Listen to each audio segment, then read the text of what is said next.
universe. I am Shusara Kumara. Welcome to Satsang.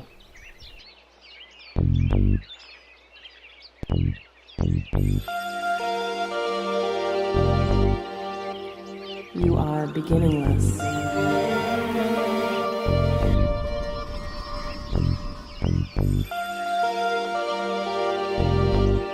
You are endless.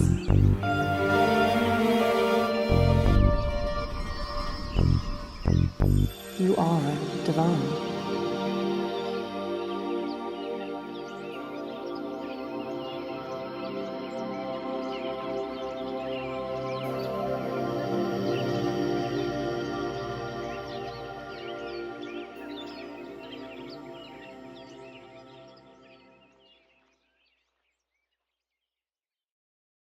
Good evening. Welcome to Shambhala Center's Satsang this evening. It's Thanksgiving in the States for those of you in the Americas.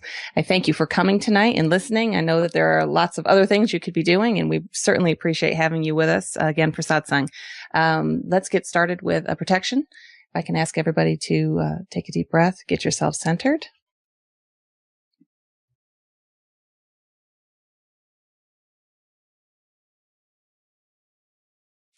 Mother, Father, God that I am, through the great central sun hierarchy, through the office of the Christ, through the order of Melchizedek, I call upon Archangel Michael to bring the sapphire blue ray. Cut away, cut away, cut away anything in all of our four lower bodies not emanating directly from our I Am presence.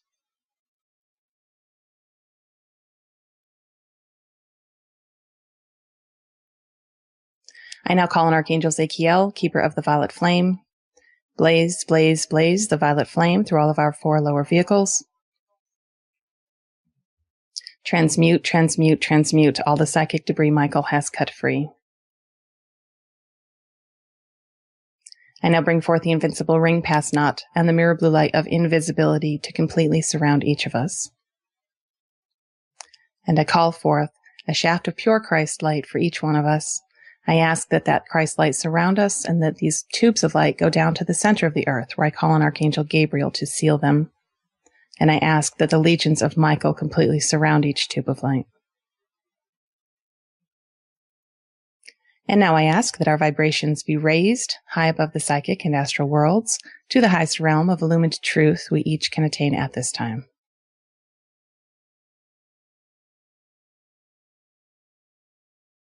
Now, Mother, Father, God, we place ourselves in service to you and to humanity, and I place myself in service to this group.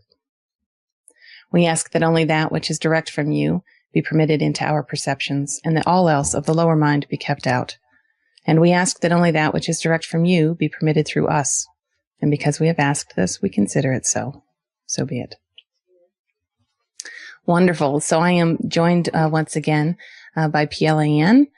She's with me tonight. We're going to do things a little differently tonight, given that it's Thanksgiving, and kind of have this thing in my head tonight about kind of functioning in a state of gratitude. So I think we'll keep it a little conversational this evening, and I'm going to open it up to PLAN to jump in wherever she feels like she needs to for further clarification. Sometimes I get moving and some people need to stop me if I say something and it's going beyond you, or and she has a good gauge on where most of our listeners would kind of come in at. So if I need to be stopped, that is her job. And so we'll just get started. PLAN, did you have anything specific that you wanted to bring forward right from the beginning? Well, one thing that I did want to get into before we touched on gratitude, and I think this would be a good baseline to start with, is last week you touched on what happened in the moment of perceived separation. Mm-hmm. So can you elaborate on that some more? Yeah, and it's important. This is one of those things that, you think you sound like a broken record, but you can never hear this enough because she's laughing over here because you really can't.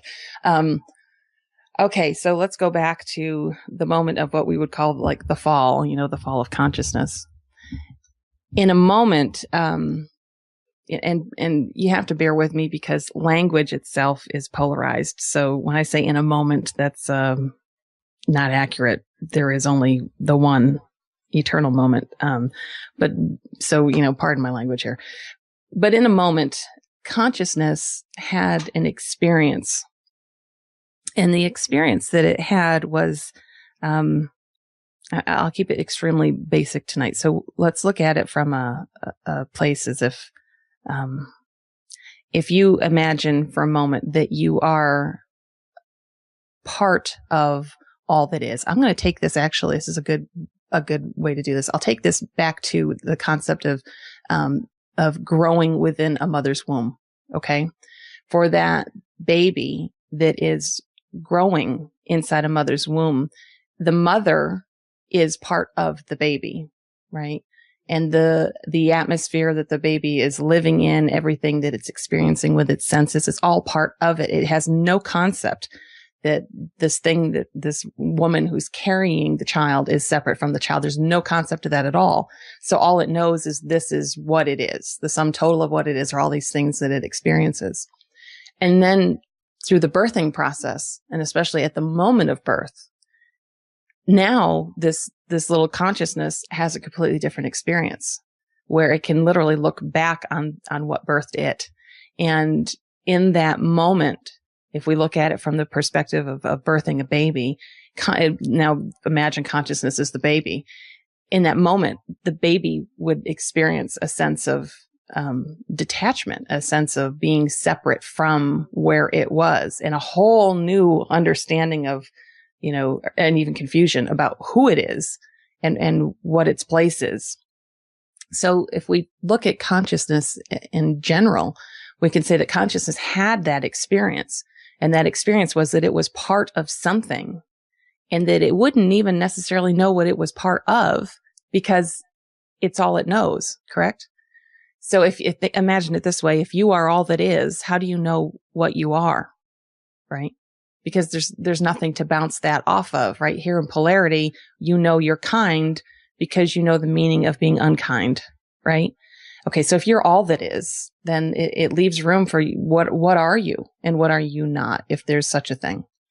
So consciousness has this experience where all of a sudden it believes that it can be separate from everything that it actually is, which is all things.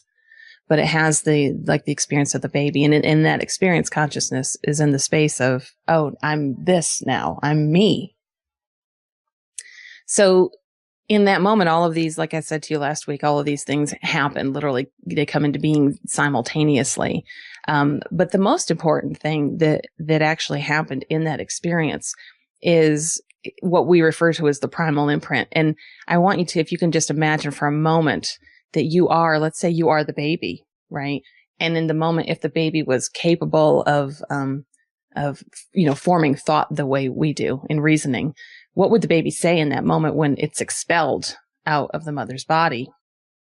Questions would arise, certainly. There would be a sense of surprise, of course. How could there not be? And some confusion. What's going on? I don't understand what happened, and where am I? And, all of these questions come forward. And then other states of mind all come into play. And it's what we call a downward spiral. It's an energetic, you can literally look at it as if it's an energetic line that's spiraling downward, and the states of mind follow it. And the states of mind follow this spiral downward. Ultimately, the bottom of that spiral is death at the very, very bottom. Okay. Mind the lower mind is born out of this, state of consciousness, and the lower mind in this spiraling has a moment, I'm guessing there's probably a moment of panic, right? For the baby, right? If you're the baby and all of a sudden all this happened, it's like, oh my gosh, what's happening? And there's probably a moment of panic. There's probably fear. Think about all the things that would happen, right? But at some point, something wants to right itself and go, oh, I'll go back, right? Because that was safe. That was perfect. It was beautiful. It was all these things. And now you have this experience that, I'm out here all by myself and I want to go back. And so other states of mind actually come into being from that swing. It's that concept that, I'll move back to the mother, or in this case for consciousness, back to the light. And then other states of mind come in. And then we call that the upward spiral. What happens is in the experience of consciousness, when it goes back to the light, it can't get to it. And with my students, I always use like pretend you're moving back to the light. And it's like you feel like you're just about to merge into it. And then you hit like a glass wall, something you don't even see, and you bounce off and away. And therein begins the next spiral. So in the beginning, what may have happened that caused a sense of surprise, now the second time around, when you have an expectation that you're going to go back to where you were, now when you bounce off, it moves from surprise to shock because you had a full expectation that this is what's going to happen and it didn't happen. Now you're shocked. Like, oh my gosh, like what just happened? Why didn't that work? Right. Yeah. And now it starts all over again. And this is the experience of consciousness, meaning, what everyone listening to the program and everyone walking the planet is existing in every day. It's a program. And for those of you who are into computers, there really is no better way to describe it other than a program. The programmer set this whole thing in motion and said, this is where it starts, and it loops back in on itself. And every time it comes back to the top, it starts over again. And that's what's going on here, right? Now, sometimes the loop looks, like a really elongated loop, and sometimes it looks like a shortened little circle loop. It all depends on the person's particular patterning. Okay. But being birthed here, I'm sure you're all familiar with the concept that you come in with your veils down, right? People have heard that certainly, in spiritual circles. And that's exactly what this is referring to, that just being birthed here in this reality, means that you come in, not remembering who you are. And you come in already as part of the collective of this polarized system. So you're already attached to it. Okay. And then at that point, so what we would call the primal imprint it's imprinted itself on you at birth. And then through the course of, growing and becoming a small child, up to the age of 5, maybe 7 around the latest, but usually about the age of 5, then your personal patterning is all put in place. And that is put in place by primary caregivers. Usually it's the parents primarily. Sometimes they're grandparents or aunts and uncles, foster care parents, siblings, things like that. And what you're learning in all of that experience, like you can think of it as the child is a little sponge, right? And it's soaking up everything that's going on. Now remember, it's soaking up everything, not just what it can sense with its 5 senses, but everything it's capable of sensing, which transcends that, right? So it's getting the energetics, it's getting everything that's going on around it. And the little being starts to try to make what sense it can of it. Okay. And the thing that happens is that it starts to, the lower mind is very, adept, and it starts to witness things that are happening where there seems to be, an opposition taking place with people in its surroundings. So we can say that the child would watch, mommy and daddy have an argument. Right. And in that, they're actually witnessing the polarization of these two people, because one person thinks one thing, one person thinks the other. And that's what's leading to the argument, because they're both holding their own sides. And the child will watch very intently, and it will see that at the end of the argument, one of those people won. Okay. One, either mom or dad, came out on top, and it's obvious, who's the victor, right? And the child witnesses all of this, and it remembers everything. So again, back to the computer thing, that you can look at everything that comes in is all stored in your database. So everything is witnessed and tucked away until you need it later. So can I ask a question about that? Because you're saying... Are you on? That's sorry. Sorry. Okay. So you were saying before that at the time of what we perceived as separation, that since we don't know what's going on, we kind of see it as what just happened, who am I? So just going forward, would it seem as though like that's, because it just kind of dawned on me, like this is one reason why we're constantly like, what is my purpose? Who am I? Things like this. So even as a child with this whole thing that you're describing now, it's that search for who am I? What am I? Oh, absolutely. Absolutely. Okay. Because the experience is what you've lost, right? That's the only piece that you meaning just consciousness itself. The only piece, the lower mind experience is that's what I lost. So what's left? Okay. Yeah. That's what I came from. So I'd like to think that I'm that, but here I am and I'm not part of that and I can't get back to that. So, I mean, imagine sit in the space of, okay, so think of it this way. We'll relate this to a dog, right? Dogs are incredibly loving creatures and a dog will run to its master. And let's say that dog gets kicked. Initially, what's the experience for the dog? Like, oh my goodness, but it'll run right back to the master, right?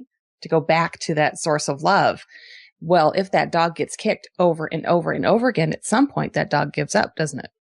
Yes. Yeah. There's a point where the dog realizes it's not doing me any good anymore. Okay. This is exactly what's happened with lower mind. It does the same thing. It's always wanting to get back to its source, but at the same time, it doesn't believe it can. So can you see yes. The struggle it's in there and there's no way out of it, right? Because every time it tries to get back, it experiences defeat. And what that sets up is an expectation that it really doesn't matter how hard you try. You can't win. You can't get back. Right. And that's what really sits there beneath everything. And people who I think I posted something on Facebook not all that long ago, but it was about our expectation and looking at people who have a desire for something. Okay, your desire is great, but what's your expectation that you're going to get it? Right. And what people, when they really are capable of going very deep and looking, is that they see that ultimately what's really, really sitting down at the bottom is that they don't think that they can, So that's what's ruling what's happening in your outside reality. Remember, it's the unconscious mind is what's out picturing here. And that's what you're experiencing as your physical world. So if your expectation, even though your desire is there to have it, but your underlying expectation says, I don't deserve it, or that's impossible. That's a big one. That's impossible, right? If that's what's sitting there, how can you create anything other than that, right? That's what's ruling it.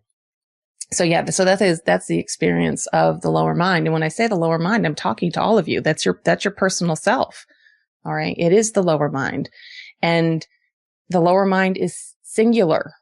This is trippy. I sat with a student, yesterday and, watched him hit walls when I was bringing this because everybody, you think you're your thoughts and you think your thoughts are yours and they aren't, right? There's only one mind. It is singular. And you are that radio antenna that tunes in. But those thoughts aren't yours. They aren't coming out of you, so to speak, right? And so mind is just singular. There is one program. There is one story playing out here on this planet. And that story is the experience of consciousness when it thought that it actually separated from God. Okay. So here's your challenge. In every situation you come into in your world, whenever you see something that is opposing you, okay, if you're angry at your spouse or you're angry at someone you work with, or you're angry at the weather because it's raining on a day that you want it to be sunny, it doesn't matter what the opposing side is. Whatever it is, that opposing side represents the light, capital L, okay, meaning God.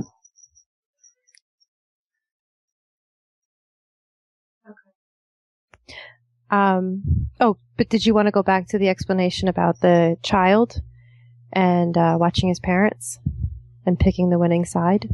Yes, because this is how part of the programming gets done. That in the experience of the child witnesses what we call the winning position. Okay. And the child will program itself after the winning position, meaning that, let's say in a particular argument, dad won out and mom is sulking and she's in the kitchen now, putting the dishes away really loud, acting like very passive aggressive. So the child witnesses that.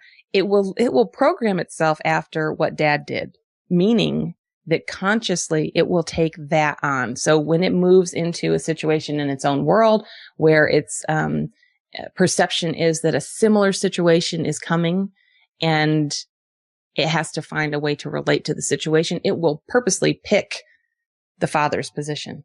But, and here's the big but, the other side, mom's side, was programmed to just as strongly, and it was programmed unconsciously. Okay. So little Johnny here is going to pick one side that's his. The other side he says he doesn't like. It didn't work, right? It's not effective, but it still gets programmed. And where it comes out is that every time little Johnny gets triggered, this is what happens. The reactive mind takes over, and now little Johnny functions from mom's patterning. Okay. You see it? Mm-hmm. Okay. Okay. So, and that's important to see because you all are doing this, whether you're aware of it or not. You all are doing this. And now that I just gave you this little nugget, now you can start to look at your life and say, oh, let's look back to when I was a kid. You know, so you can say, when I'm angry, why do I function a certain way? Oh, and here's a perfect example. If we look at abuse victims, why is it that those who are abused end up being abusers? Right? Yes. I mean, it seems like it's so contradictory. I mean, if you're abused, you know the feeling of being abused, and heavens, you would never want to put that on someone else, but they can't stop themselves. And why is that? Because the reactive mind takes over, and that's where they function from. It doesn't matter how much they hate it. What wants to happen is for that patterning to come forward. Okay. And then of course they feel horrible guilt and remorse after, because they have already polarized so strongly against the action that they can't not feel horrible remorse, but it won't stop them from doing it. The reactive mind is incredibly strong. When it gets triggered, it takes over, and there is no stopping it. And many of you, I'm sure, know the look of someone, men especially, can get into a space of rage where you see it in their eyes. It's like they have left the building, you know? Yeah. you know that look, you know, most of us have seen that in someone. Usually it's in a father where you see it, but they can get so angry that you can see it in their eyes. It's like, oh, that person's not even there anymore. Like, I don't even know who this is screaming at me or hitting me or whatever it is, but it's like not even him. And that's very accurate. That's exactly what happens. It takes over, and it's like they just can't reason at that point. You just can't reason.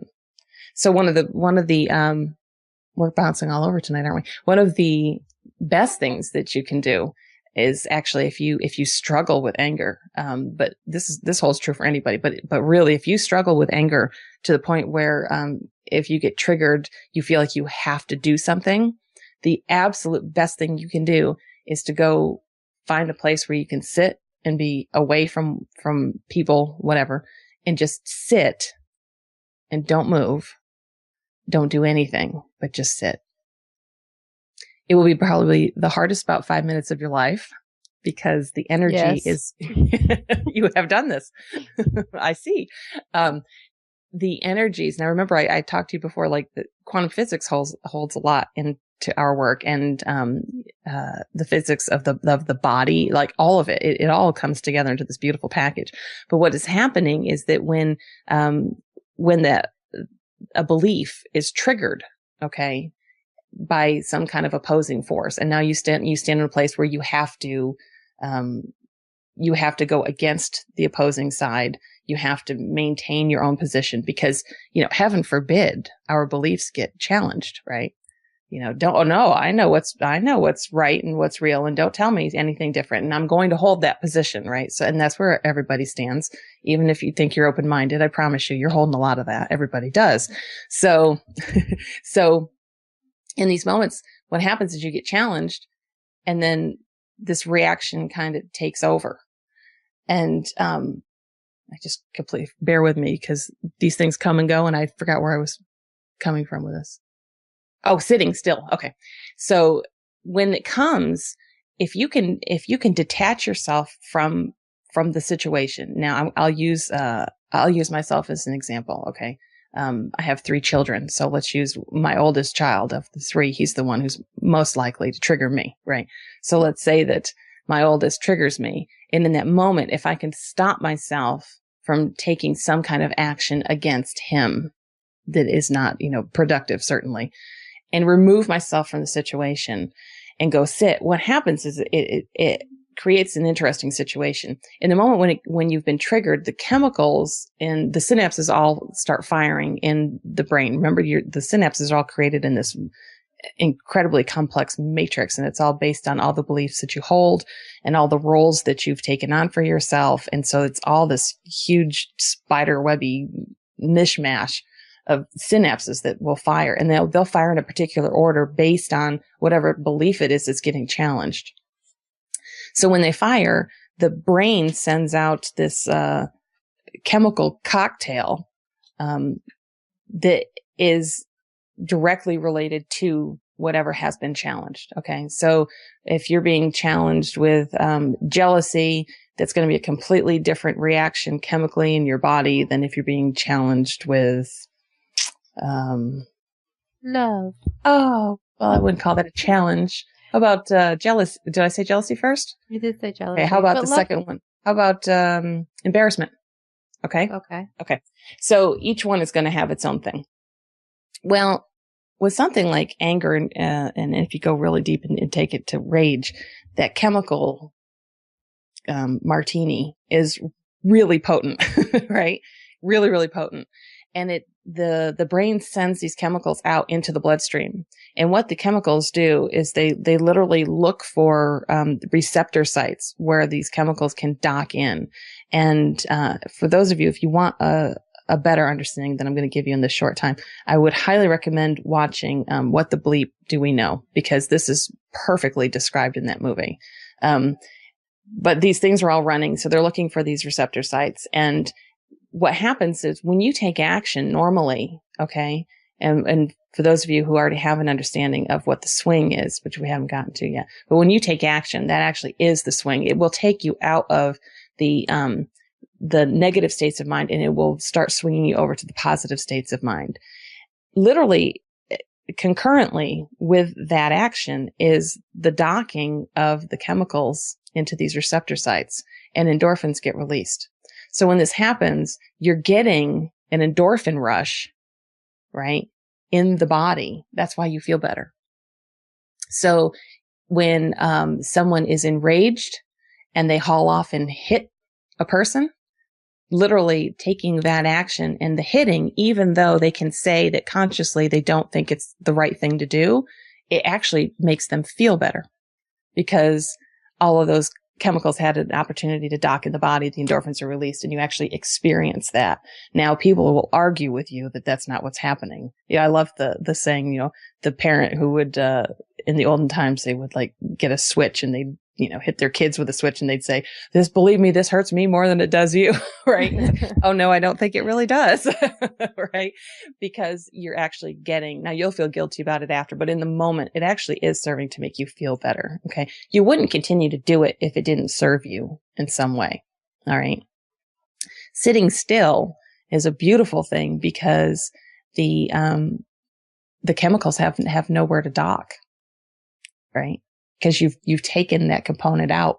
You've taken it out where you're allowing yourself to do anything to take action with that. If you're just sitting and not running through the whole scenario in your head and blaming the person and sitting in judgment. If you just sit and just witness the energy, right? Let the observer just witness the energy.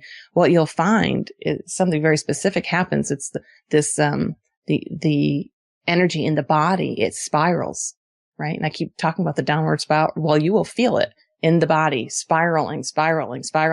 And it can be, agonizing to sit in it because it's like everything in your being just wants to get up and do something or wants to yell or wants to something.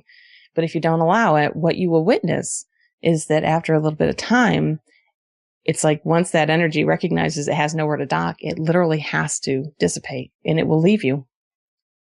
And it will leave you and it'll just be gone. And then at that point, now you're capable of moving back into the situation from a clear place. Yeah. Now you can be clear again. You can reason and all these things that you couldn't do when you were in a reactive state. Okay. So your homework assignment is, to start to sit and just allow the energy and witness the energy. You'll learn a lot about yourself just in doing that. You learn an awful lot about how you're functioning, what we end up doing is hurting the people that we love the most. And it's because we, up until this point haven't been capable of doing anything other than what we've done. And we can't see our own hurtfulness.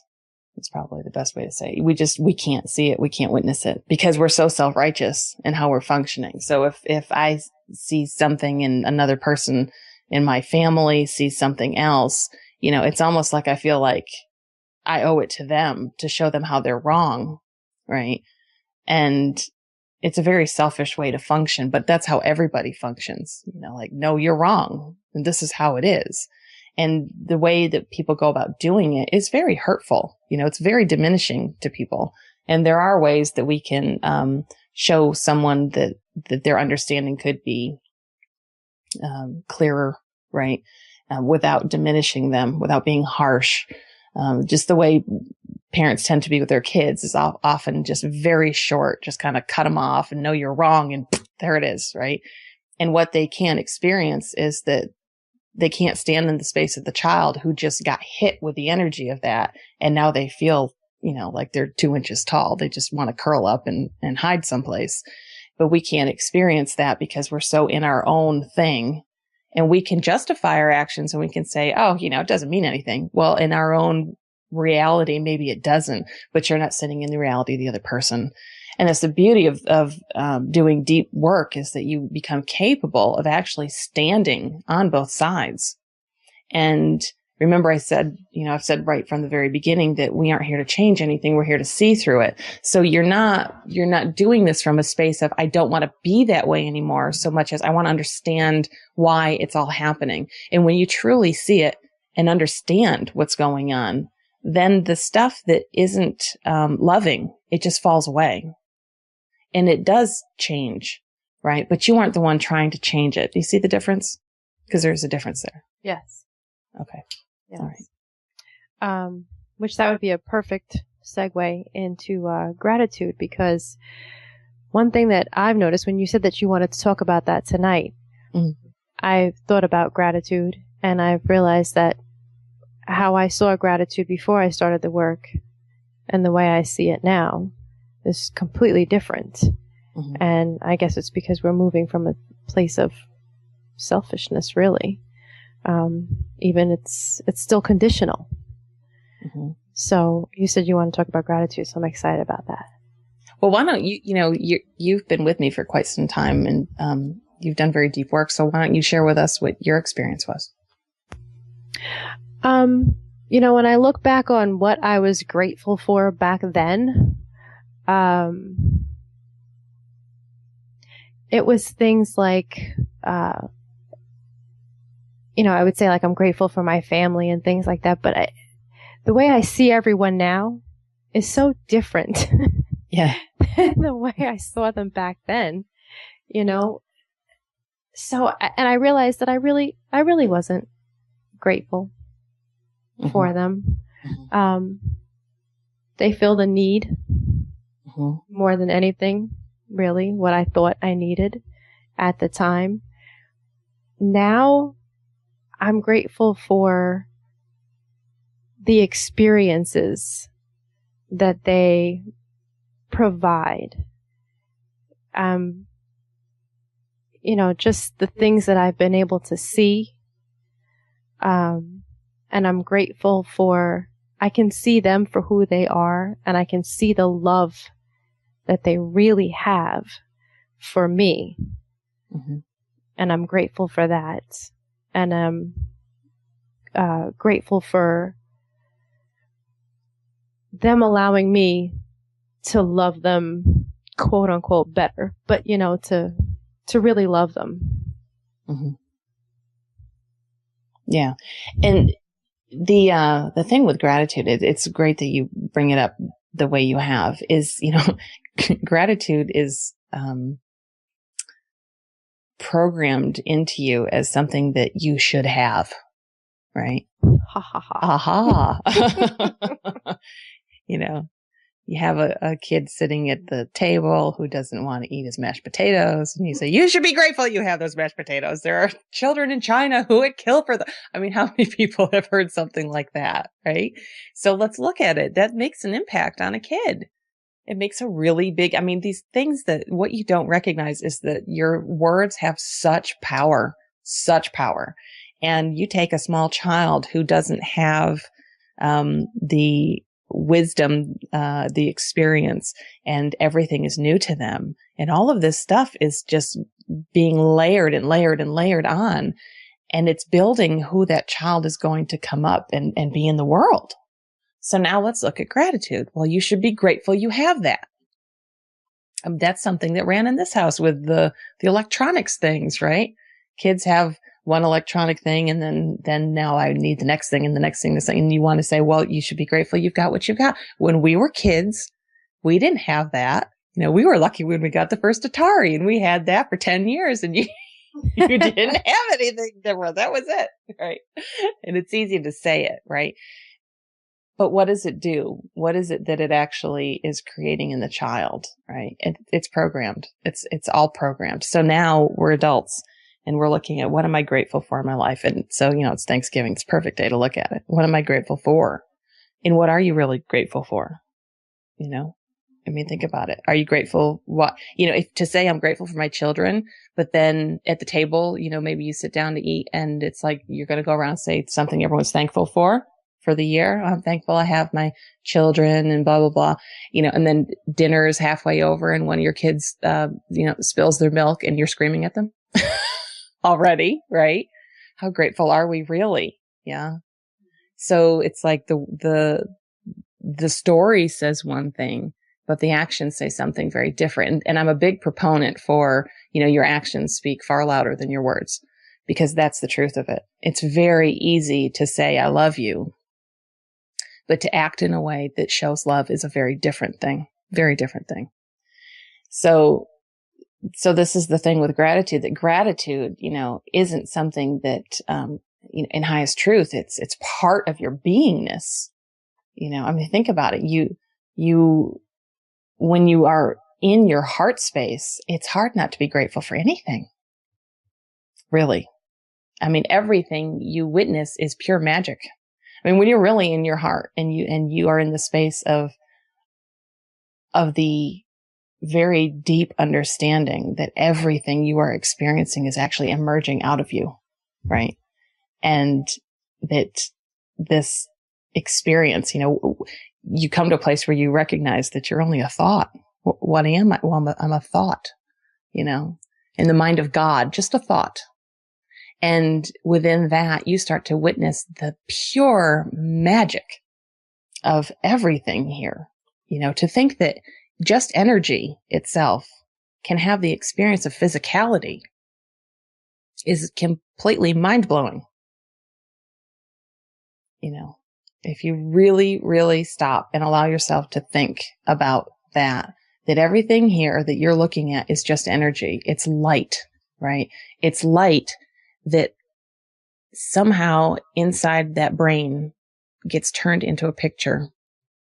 And now you're experiencing it as whatever you're going to call it, right? But the crazy thing is that the light never actually enters the head, right? That's what I said to someone yesterday. This light coming in through that window doesn't actually go through your eyes and get into the back of the brain where the picture's made. It's dark in there. There's no light in there. How does that happen? How does that happen? And so in that space, oh my gosh, how could you not be grateful for everything? Just everything, Yeah. And that gratitude comes from such a different place, because it's like it just emerges from your love for everything, It's like this thing that, wow, like even though you and it takes a long time to really get,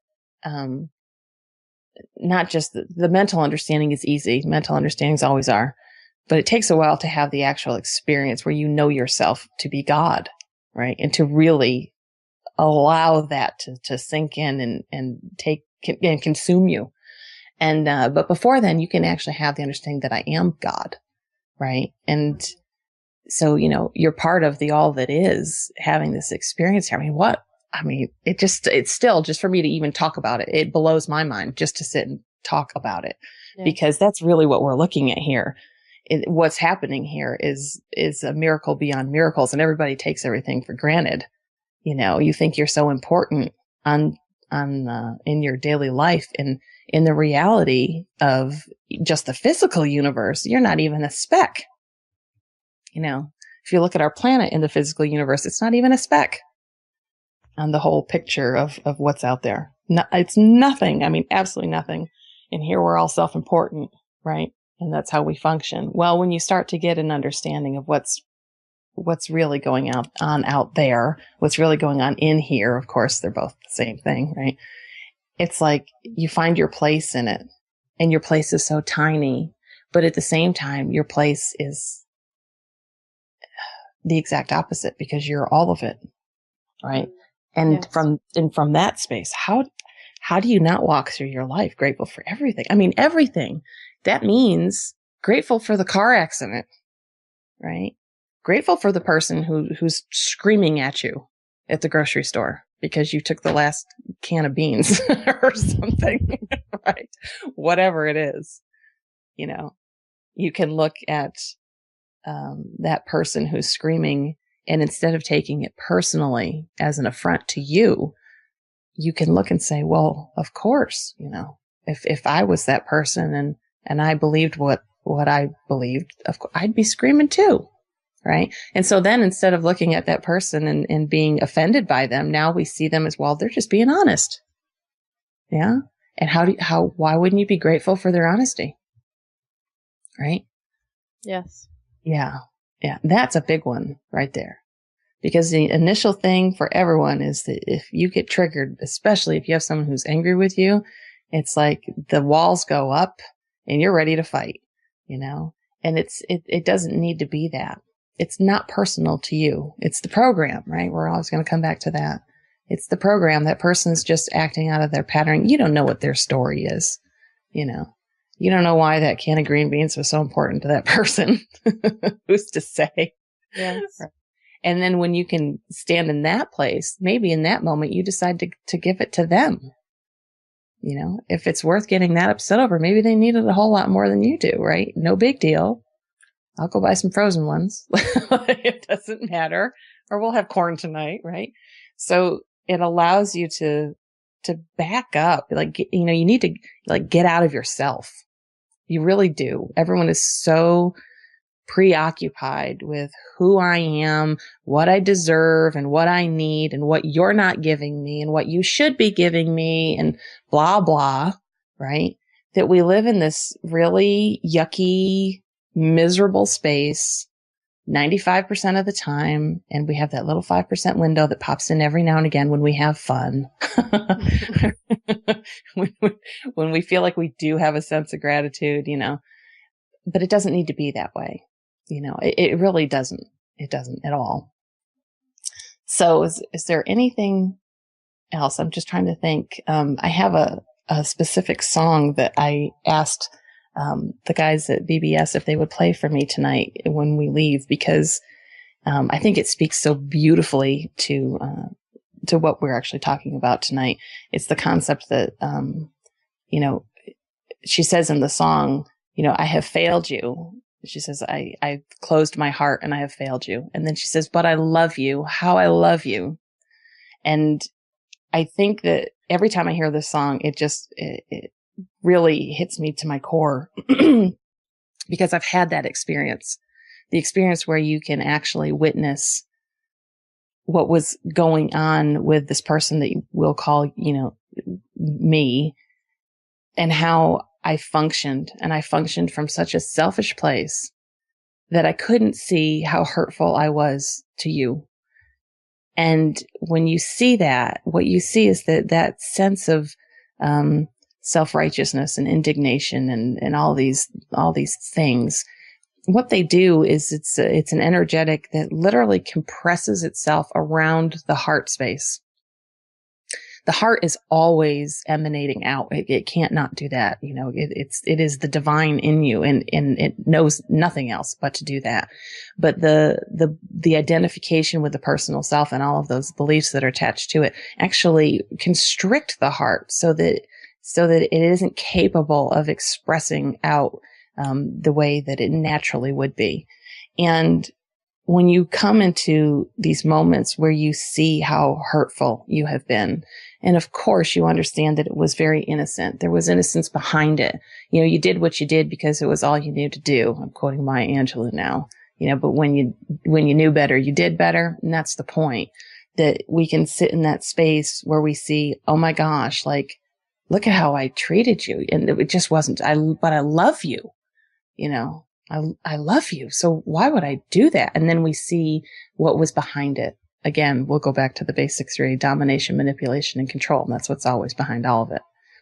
And then when we see that, now we can come from a space of true love where we embrace the other person, and allow this thing to just kind of dissolve away that I was holding in place, this wall I was holding in place between me and you. And it allows for greater intimacy with everybody in your life. And it's a powerful, powerful thing. So the song is called Swing Low, Sail High. It is by the Waylon Jennys. I love them. They're fantastic. I would highly recommend going to Amazon and grabbing it if you can. But listen closely to the words. And I think that's about it for tonight. We thank you very much for being with us again. Next week, we'll be back with you Thursday night at 9:00. And maybe next week we'll actually open up the lines to some questions. Yeah. Very nice. Okay, excellent.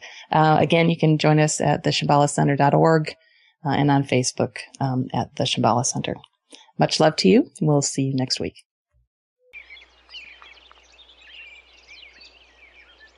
You are beginningless.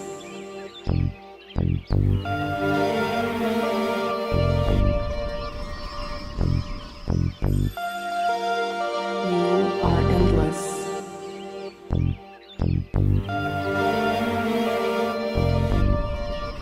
You are divine.